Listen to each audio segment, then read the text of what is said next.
You're live from New Delhi, watching DT India News, India's voice to the world. I'm Lipakshi Khurana, coming up in the next hour. India's External Affairs Minister Dr. S. Jaishankar attends Quad Foreign Ministers meeting in Washington, D.C. Member nations commit to free and stable Indo-Pacific. Next Quad Leaders Summit to be held in India. U.S. President Trump warns Russia of fresh sanctions if Putin doesn't negotiate on Ukraine.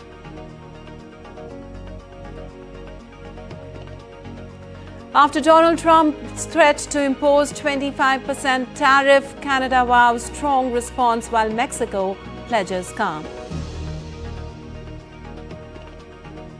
Death toll in Turkey's ski resort fire rises to 76. Authorities working to identify bodies. 9 people detained so far. And in cricket, India to play against England in the first match of the 5-match T20 International Series at Kolkata's Eden Gardens.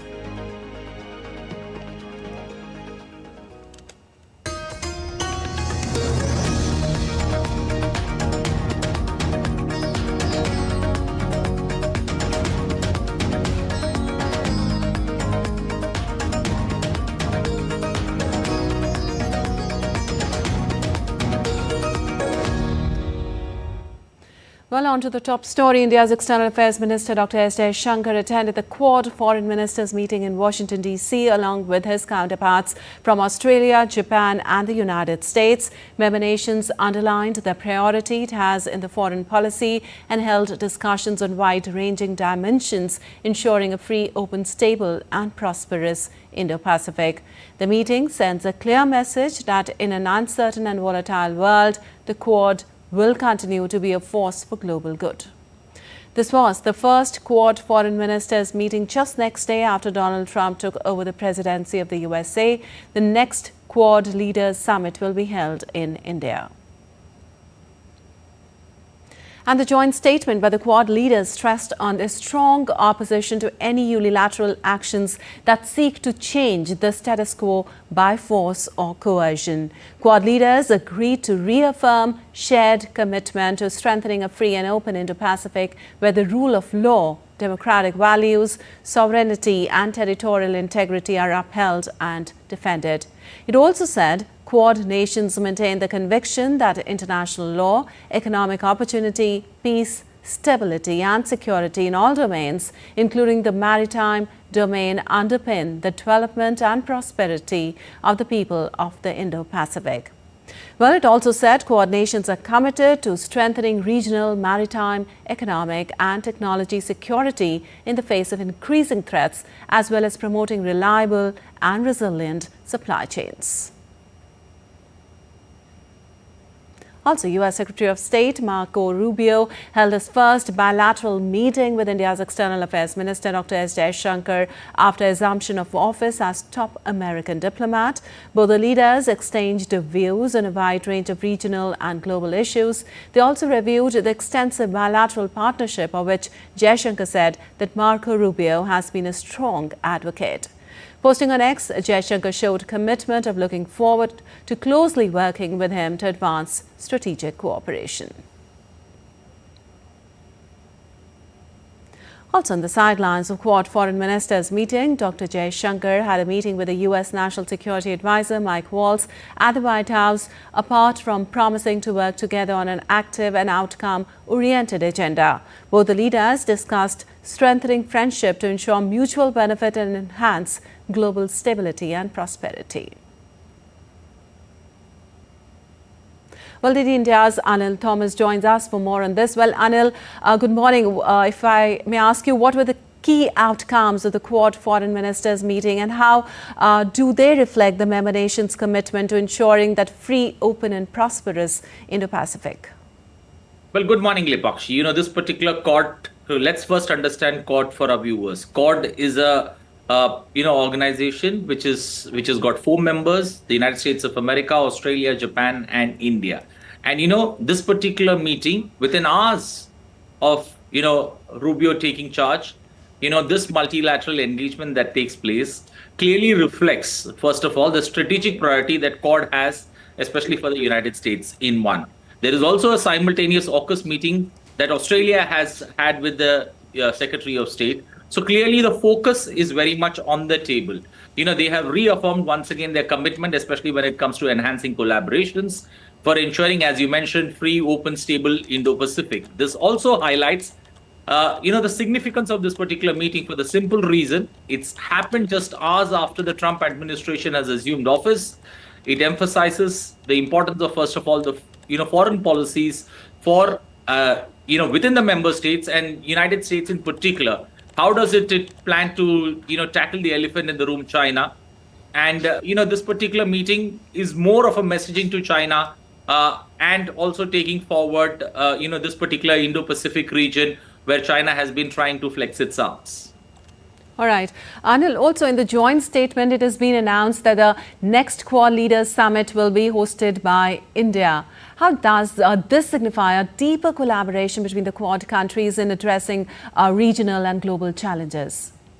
Well, Quad has been, over the time, since the time it has been formed in 2004, it's almost 21 years that Quad has come into existence. And it's not an armed multilateral force. It's a force that looks forward to peace and looks forward to collaborations, especially when it comes to the Indo-Pacific region at large. And this particular Quad meeting now scheduled for to be hosted by India. India has been the host of the Quad's meeting, which was supposed to take place in 2024, which got delayed, and now this particular India gets an opportunity to host it. I think it's a significant imprint on the importance that all member states, all 4 member countries in this Quad have, especially India, Japan, United States of America, and Australia. And I think this goes to signify the importance that, especially in the Asian continent, that the Quad member states have when it comes to tackling China, because India and Japan are very much important players, especially when it comes to taking on China. And I think the significance that Japan has, especially the strategic partnership that that US has with India, this particular imprint of India getting to host it, though delayed, is another opportunity, is another window to showcase, especially the significance of Quad and the importance that it holds, especially among the member states, and the crucial part of working together with allies on matters that are critical to the world and Indo-Pacific in particular. Absolutely. Also, Anil, if we talk about the sidelines, how significant is the first bilateral meeting between the US Secretary of State Marco Rubio and India's External Affairs Minister? And what does it signal for the future of US-India strategic cooperation?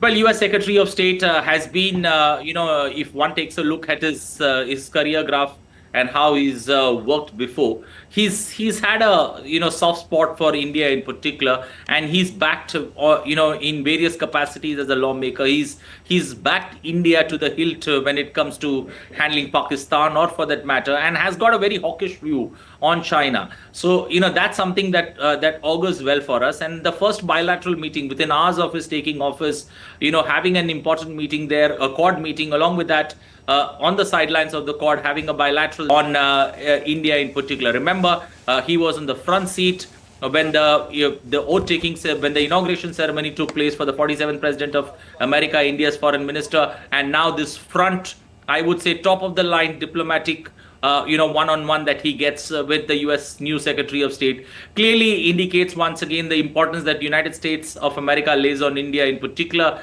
and how it plans to use the cooperation and the strategic partnership that India brings together with the United States of America, how it plans to take that forward, especially the strategic priority that Quad has in particular as a group, and India as a country, how it's going to help, especially America, in keeping China in check, one. And also with regards to the tariff announcements that were made in the pre-election campaign, once again, this is a great window that America has used, the Trump administration has used within hours of taking office.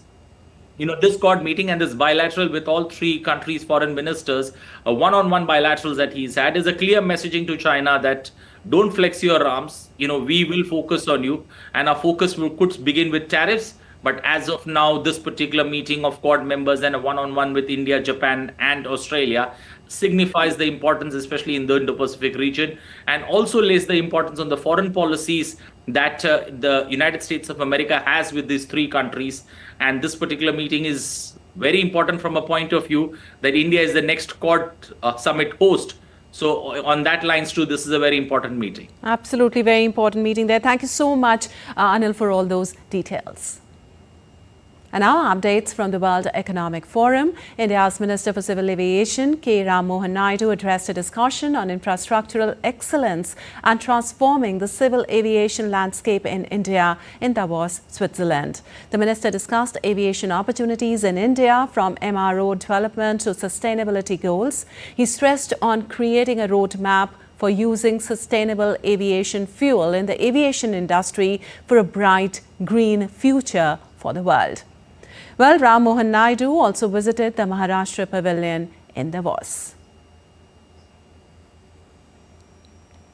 And at the World Economic Forum 2025, Indian ministers Chirag Paswan and Jayant Chaudhary, along with the Chief Minister of the Indian state of Telangana, Revant Reddy, together inaugurated the India Pavilion in Davos, Switzerland on Tuesday. The pavilion, which showcases India's economic potential, features various Indian states, each seeking investment opportunities and fostering international collaboration.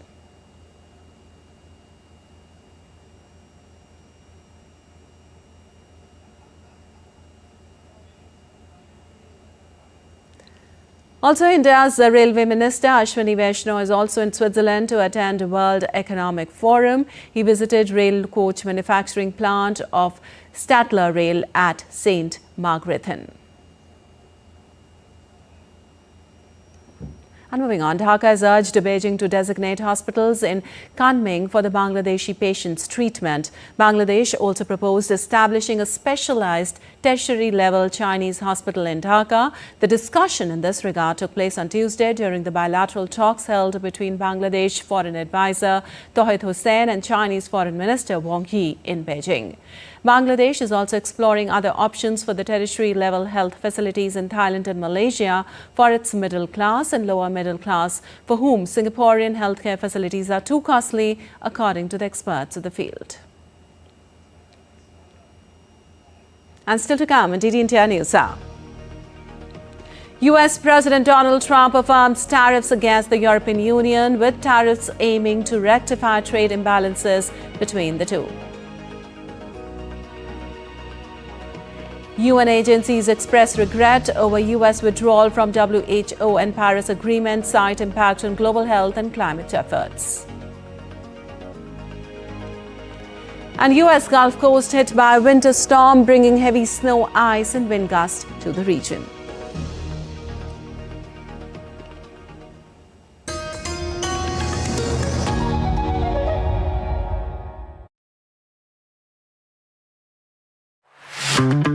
Goa, a food paradise, both steeped in historical culinary tradition and at the forefront of a modern-day food revolution that is fresher, more local, and more global than ever before. I'm embarking on a journey across the state to explore the very best of food here. This is honestly my favorite way to eat an egg. Break bread with some of Goa's most loved chefs and understand what food really means to communities here.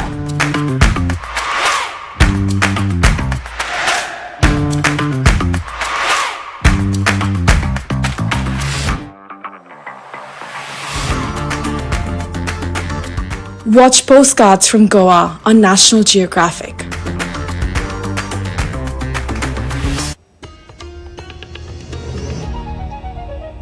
Welcome back. You're watching DD India News Hour. Lipakshi Khurana. Moving on, US President Donald Trump on Tuesday indicated that he may impose fresh sanctions on Russia if President Vladimir Putin refuses to negotiate a deal to end the conflict in Ukraine.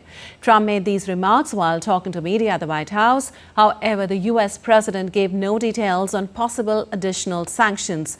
Trump also said that his administration was looking at the issue of sending weapons to Ukraine, adding his view that the European Union should be doing more to support Ukraine.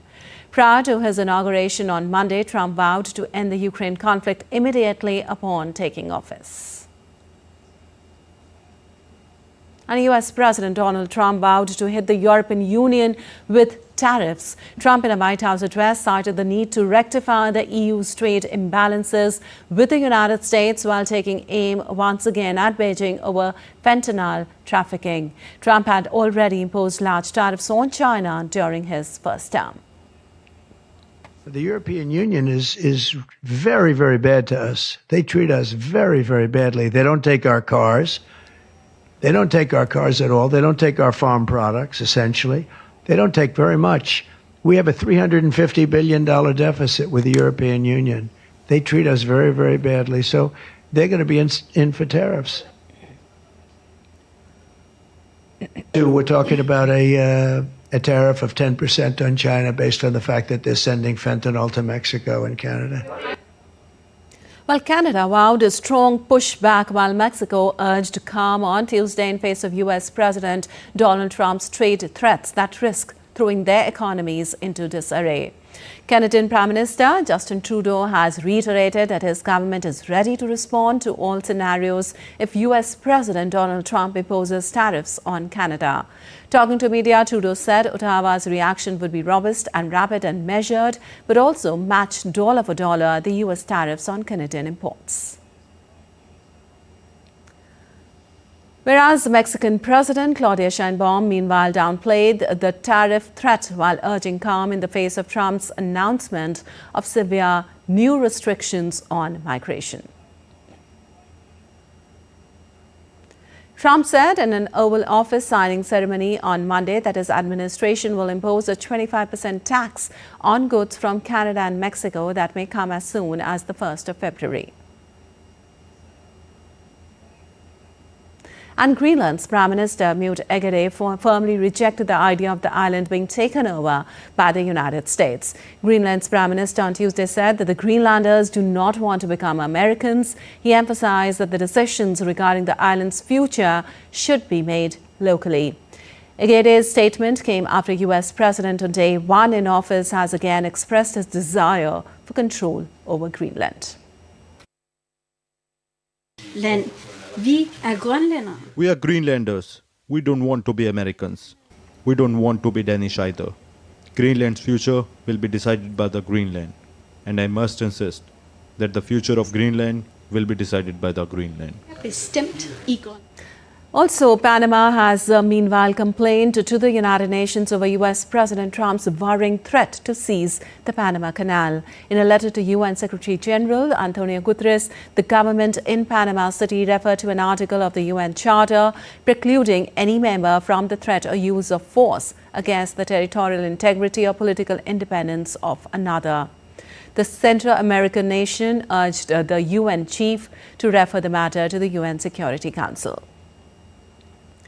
Meanwhile, the Panamanian Comptroller Office, which oversees public entities, has launched an exhaustive audit aimed at ensuring the efficient and transparent use of public resources at the Panama Ports Company. The Comptroller's Office said the aim was to determine whether the company was complying with its concession agreements, including adequate reporting of income, payments and contributions to the state. Well, United Nations agencies extended regret over United States' decision to withdraw from the World Health Organization and the Paris Agreement on climate change. US President Donald Trump announced the sweeping series of executive orders on his first day in office. Well, WHO spokesperson Tarik Jasarevic underscored the agency's crucial role in protecting the health and security of the world's people, including Americans. He stressed over WHO's role in addressing root causes of diseases, helping health system and responding to health emergencies, often in dangerous places where others cannot go. US was WHO's largest single donor, accounting for 18% of the agency's budget in 2023. WHO plays a crucial role in protecting the health and security of the world's people, including Americans, by addressing the root causes of disease, building stronger health systems, and detecting, preventing, and responding to health emergencies, including disease outbreaks, and often in dangerous places where others cannot go. Well, Claire Nullis from UN Weather Agency reacted on Trump's decision to withdraw from the 2015 Paris Agreement on climate change, calling the need for the pact pretty obvious. She said that climate change is making weather more extreme, accounting for a rise in weather-related disasters, such as the recent wildfires in California. The United States of America accounts for the lion's share of global economic losses from weather, climate and water-related hazards. And I'm quoting here from US figures. According to the US figures, the US has sustained more than 400 weather and climate disasters since 1980, where overall damages or costs exceeded $1 billion. And for more on this, we have Amit Mukarji joining us with the latest. Well, Amit, good morning. Trump begins second term with series of sweeping executive actions. Well, within a day of being sworn in for his second term as President, Donald Trump unleashed an avalanche of decisions to reshape the country and its relationship with the world. What more is in store for day two? Well, yes, of course, some of the orders which Trump has been signing since he has taken over, absolutely sweeping. And in fact, most of the orders are either discontinuing Biden administration orders or kind of reversing them. Now, primarily, what the world now is looking at, some of the top orders, which he has signed, which threatens the existence of a lot of foreigners on the American soil, as well as in fact, it has got far-reaching ramifications for Americans as well. For instance, some of the top ones, the orders, which those include like designating the drug cartels as foreign terrorist organizations. Now it has its own challenges. Looking at the withdrawal from World Health Organization, the Paris Agreement, pull out.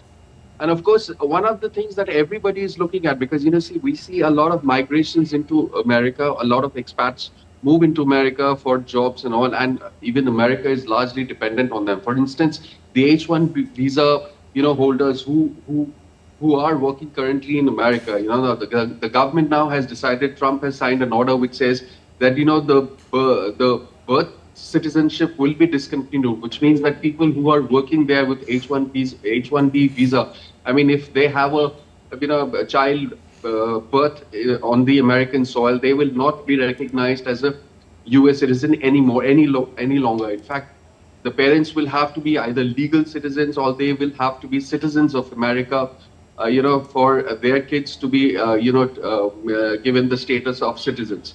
Also, the other things are like renaming the Gulf of Mexico. Now, the world has been looking at that place as the Gulf of Mexico, but now Trump wants to rename it as Gulf of America. And the other important thing which everybody is looking at, now America wants to keep only two sexes, in all the federal activities. I mean, only two sexes, either male or female. Now it has, it is again a big challenge now and a threat for the LGBTQ community, where America also has been advocating for a long time the other sexes as well, apart from just male and female. So that is again going to be a challenge as far as implementation is concerned, because 18 states of America also, they will be opposing, which are currently being run by Democrats. They will be opposing these moves. So by and large, if you look at it, it's causing a lot of unrest sort of things, these decisions. Of course, it's mandatory for all presidents who take over to sign orders to reverse what has been going on, the orders of the previous government. Also, I mean, Trump administration, has moved to put a rest on, arrest all the new hirings in the federal government, unless and until, his own administration people reviews it. Right. So by and, if you look at it, I mean, a lot of unrest has been creating, the orders are creating unrest at various levels as far as Americans are concerned. Absolutely. Yeah. Right, Amit. Also, how might President Trump's decision to withdraw from the Paris Climate Agreement and simultaneously increase U.S. oil production impact India's own green transition and its efforts to secure climate finance and clean technology?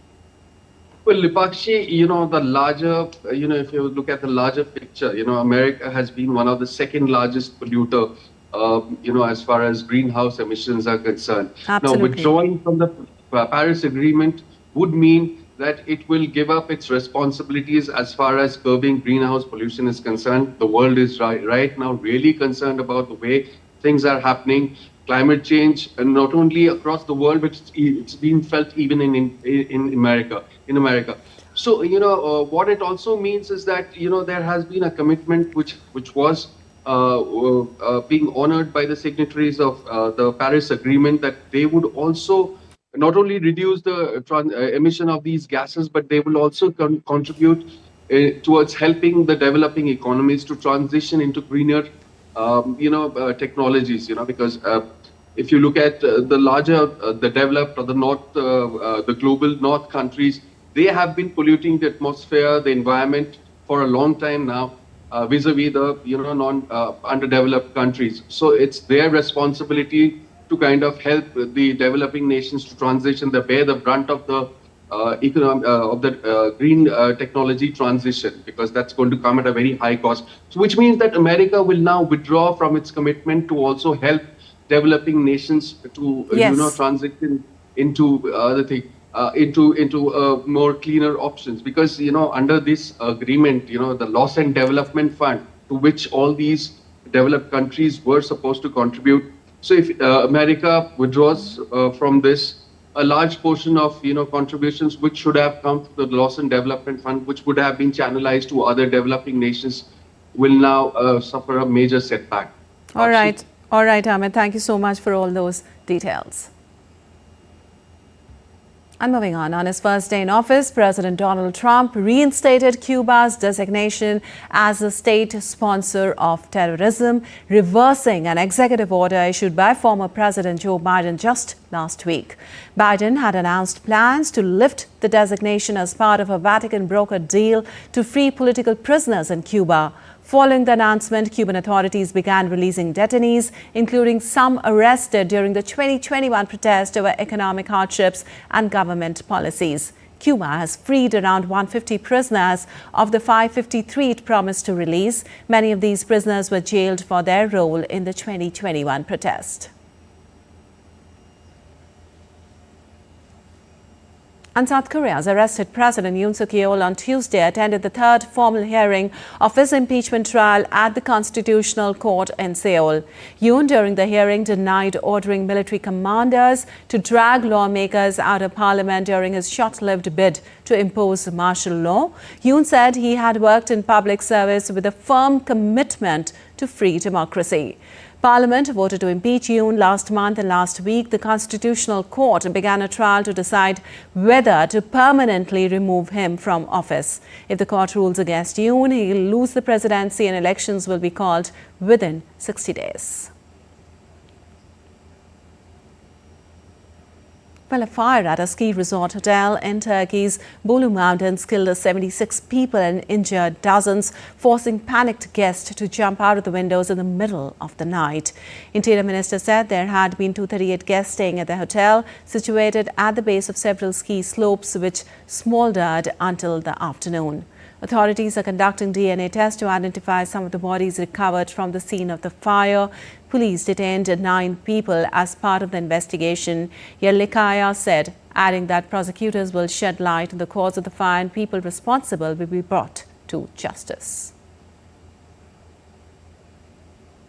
Well, a rare winter storm churned across the U.S. Gulf Coast, bringing heavy snow, ice and wind gusts to a region where flurries are unusual, while much of the United States remained in a dangerous deep freeze.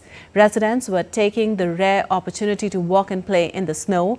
Up to 5 inches of snow were forecast for Mobile, Alabama, where such accumulations have not been seen in more than 60 years. A snowstorm warning was in effect for 31 million people from southern Texas east through Georgia and north to the Carolinas and into Virginia on Tuesday until Wednesday morning, the service said.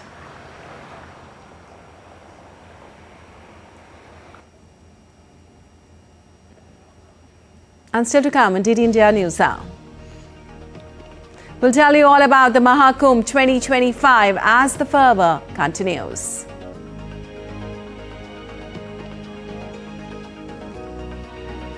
NCC cadets from 18 friendly nations to participate in the Republic Day parade this year.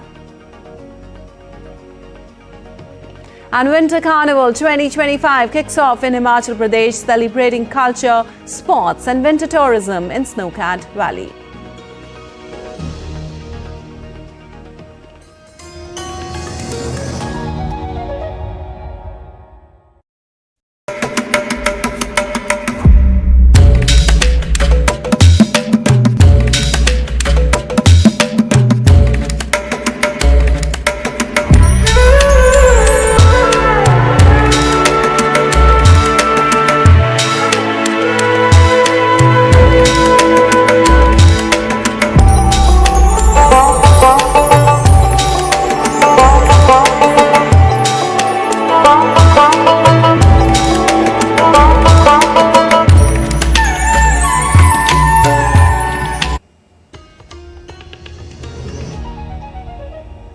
Welcome back. You're watching DD India News. I'm Lipakshi Khurana, and time now for a quick recap of the headlines. India's External Affairs Minister Dr. S. Jaishankar attends Quad Foreign Ministers meeting in Washington, D.C. Member nations commit to free and stable Indo-Pacific. Next Quad Leaders Summit to be held in India. US President Trump warns Russia of fresh sanctions if Putin doesn't negotiate on Ukraine. After Donald Trump's threat to impose 25% tariff, Canada vows strong response while Mexico pledges calm. Death toll in Turkey's ski resort fire rises to 76. Authorities working to identify bodies. 9 people detained so far. And in cricket, India to play against England in the first match of the 5-match T20 International Series at Kolkata's Eden Gardens.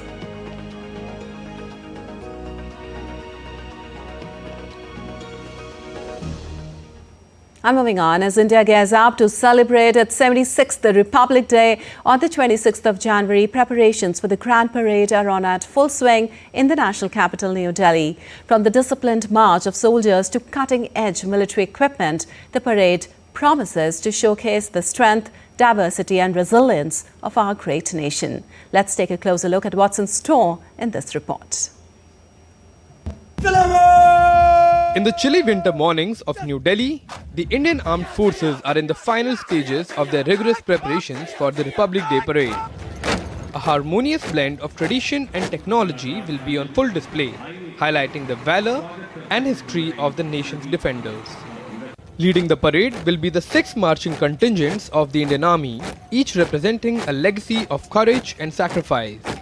The contingents include the Brigade of Guards, the Mahar Regiment, the Jat Regiment, the Garhwal Rifles, the Jammu and Kashmir Rifles and the Corps of Signals. Accompanying these contingents is the Army Band, whose powerful patriotic tunes will echo through the venue, inspiring pride in every heart. Adding a touch of heritage is the Mounted Cavalry of the 61st Cavalry Regiment, the world's last operational horse-mounted unit. This year's parade will also highlight the operational prowess of the Indian Armed Forces.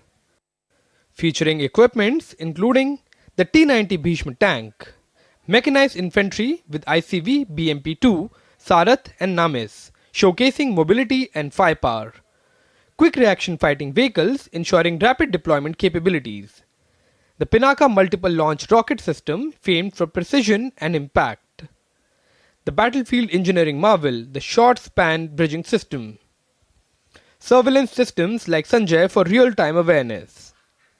Adding to this impressive lineup are advanced systems like the Akash Air Defense Weapon System, the indigenous BrahMos missile system, and the Grad BM-21 rocket launcher, reflecting the nation's strides towards self-reliance under the Atmanirbhar Bharat initiative.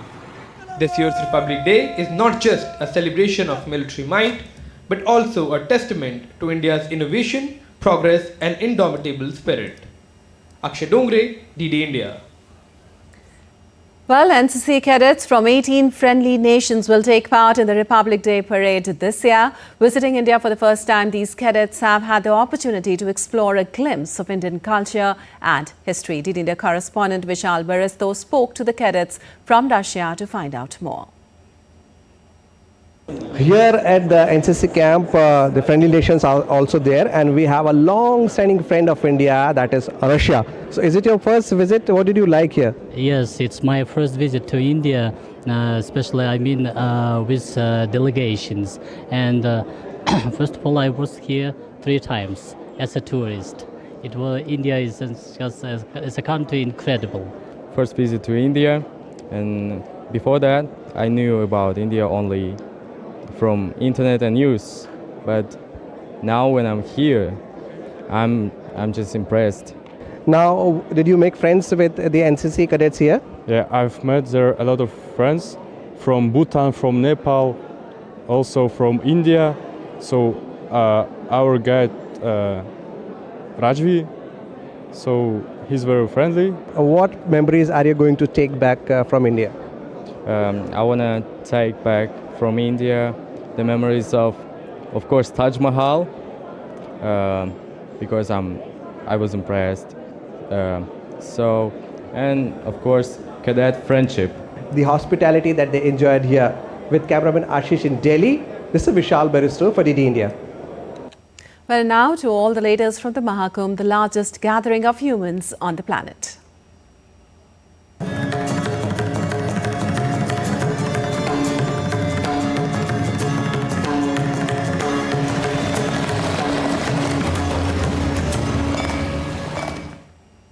Well, on the 10th day of Mahakumbh, Prayagraj continues to welcome millions of devotees at Triveni Sangam, the world's largest religious gathering. Millions of devotees have taken a holy dip at the sacred confluence so far. Being held after 12 years, the Mahakumbh will continue in Prayagraj until 26th of February. Over its 45-day duration, this grand spiritual gathering is expected to draw more than 40 crore devotees, including pilgrims and visitors from across the globe. The Uttar Pradesh government is set to hold a special cabinet meeting in Prayagraj on Wednesday. All 54 ministers of the Uttar Pradesh cabinet have been invited to the meeting that is likely to approve several significant proposals and schemes for the state. Well, charity is a strong pillar of Mahakumbh's vision and mission, and to ensure this, Netra Mahakumbh is taking place for the first time ever in the 10th city. The mega eye camp is giving millions of devotees free services, medicines and doctor consultations. Deepika Mehta brings us more details about one of its kind initiative at Mahakumbh. Charity or daan has a special significance in India's culture.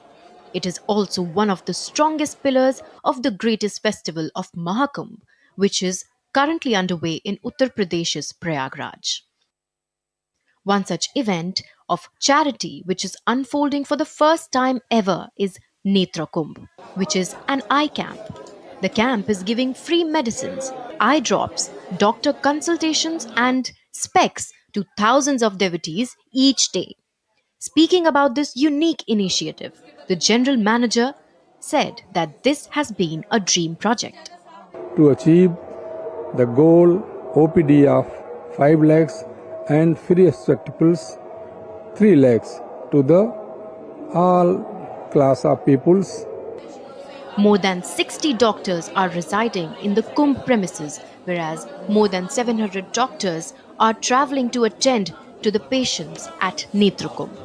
Around 750 doctors have arrived here in Mahakumbh to see the patients, to operate them and to give them the best of the advices. We have with us few of the resident doctors. There are around 60 resident doctors who are residing at one single point of time. Let's talk with them. I'm an eye surgeon. It is a big honor to be here. We have come here to give our health services. Really, it is very nice arrangement. I appreciate the organizing team. I appreciate the initiative by Yogi government, and this Netra Kumbh is really going to help a lot to the resident people as well as from all over India. Netra Kumbh is setting a new benchmark, ensuring safety and security as well. Meeting all the patients here at a setup which is the largest and the oldest congregation of devotees. And not only this, the patients are also getting eyeglasses. They are getting, and everything is for free. There is no cost that the patients have to pay here. And the aim is also to cater the larger number of audience here across India. With camera person Shiv Suman, this is Deepika reporting for DD India from Mahakumbh. Well, scores of national and international organizations are coming together to make the Mahakumbh a fruitful experience for the devotees. Iscon is one such organization which is ensuring that no devotee should remain hungry. It's serving free meals to more than 50,000 pilgrims every day through their mega kitchen. DD India's Deepika sends us this report from Ground Zero. Take a look.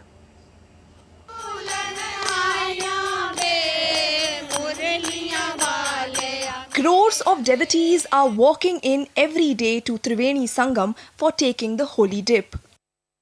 To ensure that none of the devotees remain hungry, many organizations have come together to serve free food or prasadam. One of the organizations is Iscon, who has set up a mega kitchen to serve more than 50,000 devotees every day.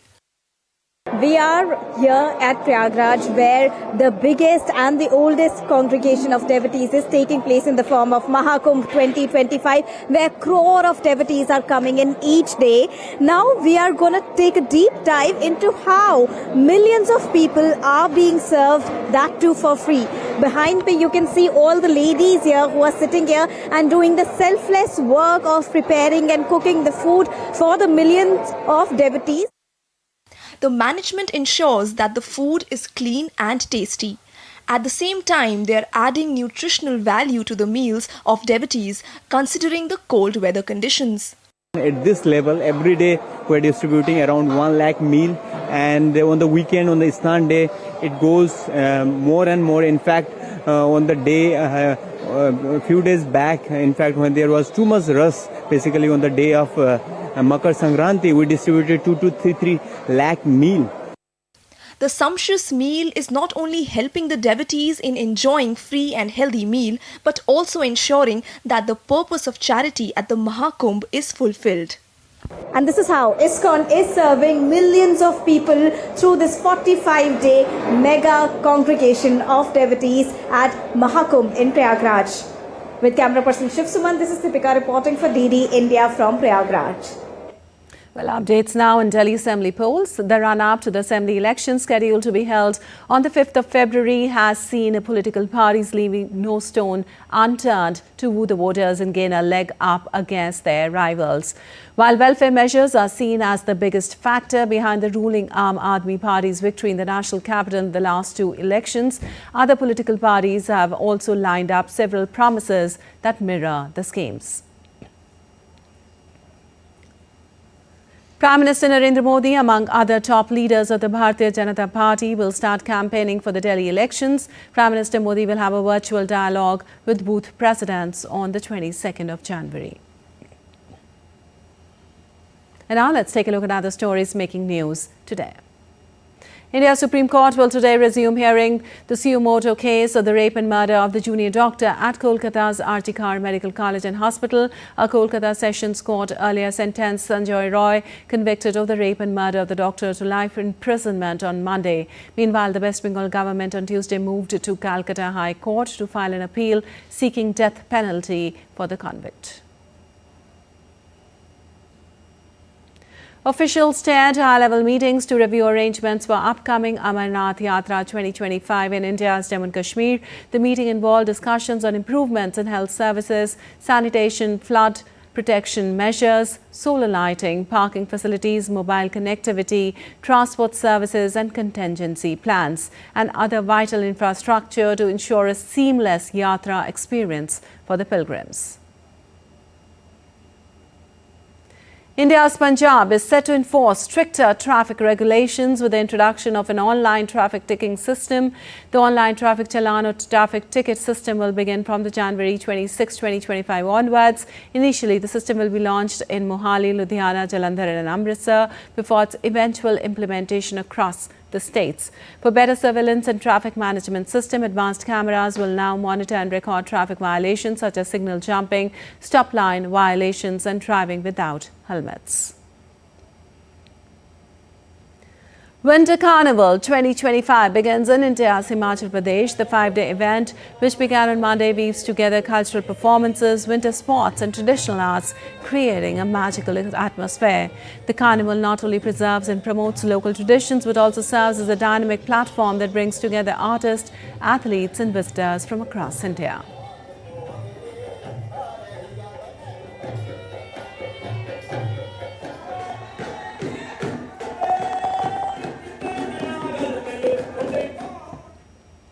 And still to come on DD India News Hour. In another major decision, Trump announces $500 billion investment in AI infrastructure, rolling back Biden's executive order on AI risks. Also up ahead, all actions from Hockey India League.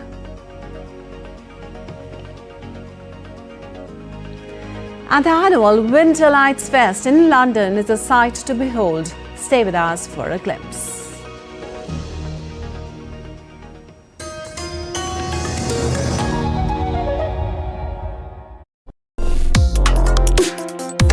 Complex issues, hidden agendas, twists and turns, strategic games. We think all dots are linked. We just need to connect them. Join me every week as I connect the dots to unravel hidden designs in statecraft, mysteries, and decode issues that matter to you. Watch Connecting the Dots with me at these times on DD India.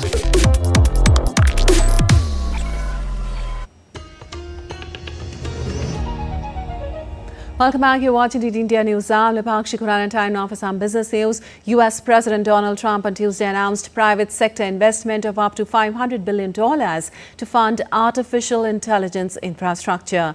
The announcement on Trump's second day in office follows the rolling back of former President Joe Biden's executive order on AI that was intended to reduce the risks of artificial intelligence posing to consumers, workers, and national security. Together, these world-leading technology giants are announcing the formation of Stargate. So put that name down in your books, because I think you're going to hear a lot about it in the future. A new American company that will invest $500 billion at least in AI infrastructure in the United States and very, very quickly, moving very rapidly, creating over 100,000 American jobs almost immediately.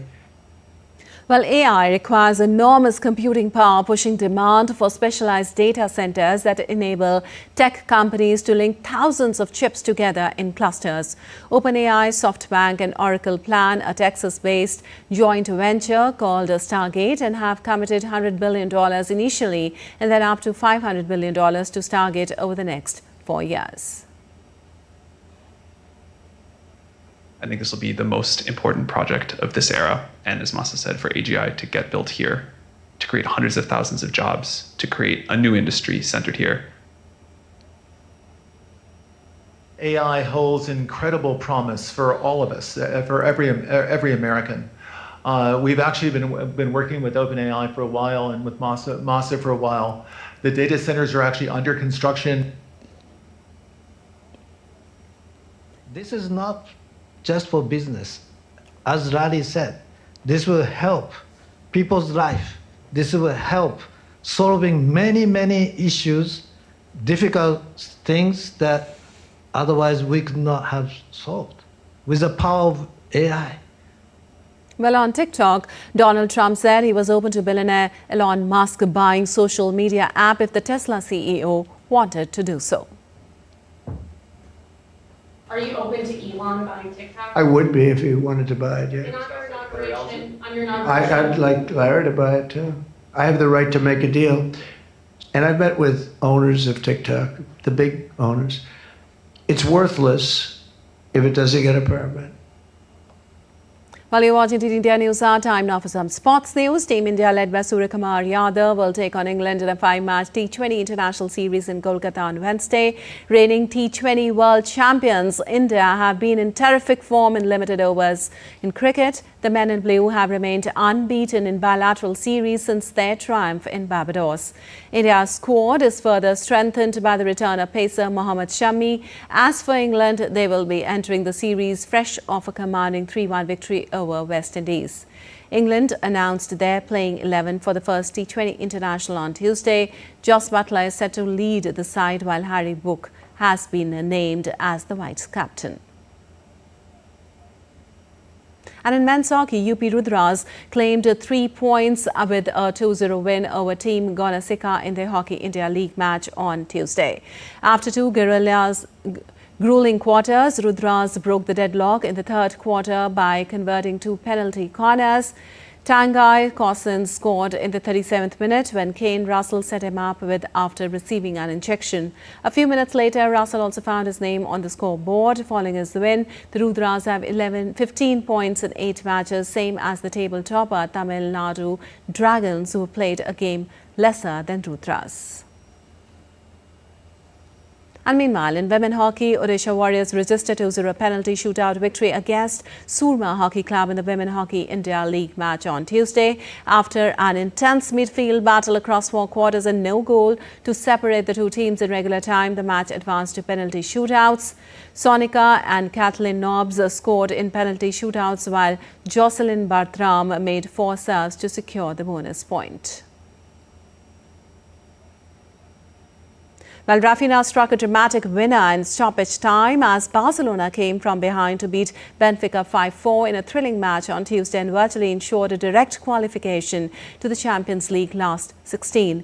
Benfica was leading 4-2 with under 15 minutes remaining, but Barcelona mounted a stunning late comeback to stay 3 points behind leaders Liverpool.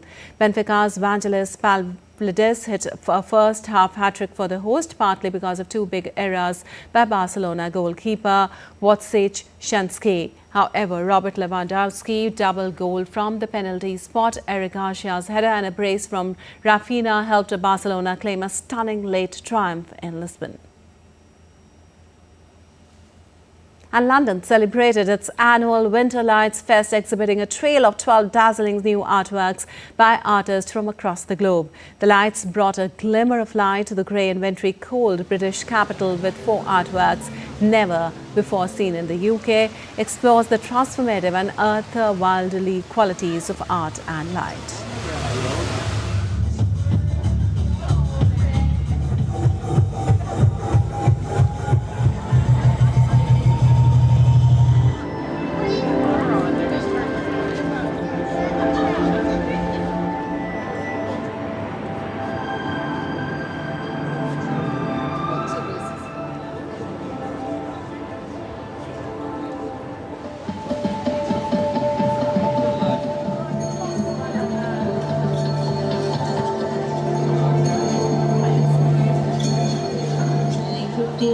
London.